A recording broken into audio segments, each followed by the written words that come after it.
Hello, എല്ലാവർക്കും സുഖമാണല്ലോ അല്ലേ? അങ്ങനെ കാത്തിരുന്ന് നെക്സ്റ്റ് വീക്കെൻഡ് എത്തിയിട്ടുണ്ട്. ഞാനും എൻ്റെ ബോയ്സ് ഗാങ്ങും കൂടി ഇന്ന് ചെറിയൊരു ഫാമിലി ഗെറ്റ് ടുഗദറിന് ഇറങ്ങിയതാണ്. റൂമിലിരുന്ന് റെഡിയാവാൻ ടൈം കിട്ടാത്തതുകൊണ്ട് ബാക്കി കലാപരിപാടികൾ ഞാൻ വണ്ടിയിലിരുന്നിട്ടാണ് കേട്ടോ ചെയ്തത്. കുറേ ആയിരുന്നു ഞങ്ങൾ എല്ലാവരും കൂടി ഒന്ന് കൂടിയിട്ട്. കുട്ടികൾക്കൊക്കെ പനിയും ജലദോഷവും കാര്യങ്ങളൊക്കെ ആയിട്ട് പോവുമായിരുന്നു. എത്ര നേരത്തെ ഇറങ്ങിയാലും ട്രാഫിക് നമ്മളെ സ്വീപ്പാക്കും കേട്ടോ. അങ്ങനെ ഞങ്ങൾ അവിടെ എത്തി. ഖുറാനിക് പാർക്കിലോട്ടാണ് പോയത്. നല്ല സമാധാനം തരുന്ന ഒരു അന്തരീക്ഷമാണ് കേട്ടോ ഇവിടെ. ഖുറാൻ റിലേറ്റഡ് ആയിട്ടുള്ള കാര്യങ്ങളാണ് അധികവും. ഖുറാന് എപ്പോഴും ഇങ്ങനെ പ്ലേ ചെയ്തുകൊണ്ടിരിക്കും. അതൊക്കെ കേട്ടിട്ട് ഞങ്ങൾ അവിടുന്ന് ഭക്ഷണമൊക്കെ കഴിച്ചു കേട്ടോ. മെയിൻ അട്രാക്ഷൻ ഇവിടുത്തെ ഈ ബിഗ് ഗ്ലാസ് ഹൗസ് ആണ്. ഖുറാനിൽ പരാമർശിച്ചിട്ടുള്ള കുറേ പ്ലാന്റ്സ് ഇവരിവിടെ നട്ടുപിടിപ്പിച്ചിട്ടുണ്ട്.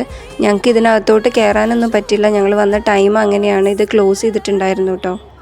വെൽ മെയിൻറ്റെയിൻഡ് ആയിരുന്നു കേട്ടോ അതിനകത്തെ പ്ലാന്റ്സ് എല്ലാം. എനിക്ക് പേഴ്സണലി ഭയങ്കര ഇഷ്ടമായി ഈ ഒരു പ്ലേസും ഇവിടുത്തെ ഒരു ക്ലൈമറ്റും കാര്യങ്ങളൊക്കെ. നമുക്ക് നല്ല സമാധാനം തരുന്ന ഒരു അന്തരീക്ഷമൊക്കെ. കുട്ടികൾക്ക് കളിക്കാനായിട്ട് പ്ലേ ഏരിയയും കാര്യങ്ങളൊക്കെ ഉണ്ട്. അപ്പോൾ ഇന്ന് ഇത്രയൊക്കെ ഉള്ളൂ. നമുക്ക് പുതിയ വിശേഷങ്ങളൊക്കെ ആയിട്ട് നെക്സ്റ്റ് വീഡിയോയിൽ കാണാം. ടാറ്റ.